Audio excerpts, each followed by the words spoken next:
Garry Conley here from Minuteman Press with today's Minuteman Minute number 22, something to think about. In Washington, D.C. at a metro station on a cold January morning, a man with a violin played 6 Bach pieces for about 45 minutes.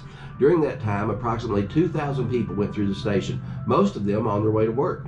After about 4 minutes, a middle-aged man noticed that there was a musician playing. He slowed his pace, stopped for a few seconds, then he hurried on to meet his schedule. At 4 minutes, the violinist received his first dollar. A woman threw money in the hat without stopping and continued to walk. At 6 minutes, a young man leaned against the wall to listen to him, then looked at his watch and started to walk again. At 10 minutes, a 3-year-old boy stopped, but his mother tugged him along hurriedly. The kid stopped to look at the violinist again, but his mother pushed hard, and the child continued to walk, turning his head several times. This action was repeated several times by other children, but every parent, without exception, forced their children to move on quickly. At 45 minutes, the musician played continuously. Only 6 people stopped and listened for a short while. About 20 gave money but continued to walk at their normal pace. The man collected a total of $32. After 1 hour, he finished playing and silence took over. No one noticed, no one applauded, there was no recognition at all.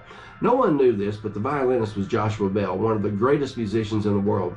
He played one of the most intricate pieces ever written with a violin worth $3.5 million. 2 days before, he sold out a theater in Boston where the seats averaged $100 a piece to sit and listen to him play the exact same music. This is a true story.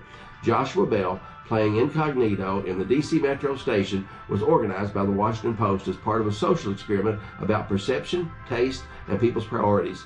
The experiment raised several questions. In a commonplace environment, at an inappropriate hour, do we perceive beauty? If so, do we stop to appreciate it?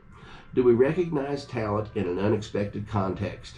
One possible conclusion reached from this experiment could be this: if we don't have a moment to stop and listen to one of the best musicians in the world playing some of the finest music ever written with one of the most beautiful instruments ever made, how many other things are we missing as we rush through life? That's your Minuteman Minute.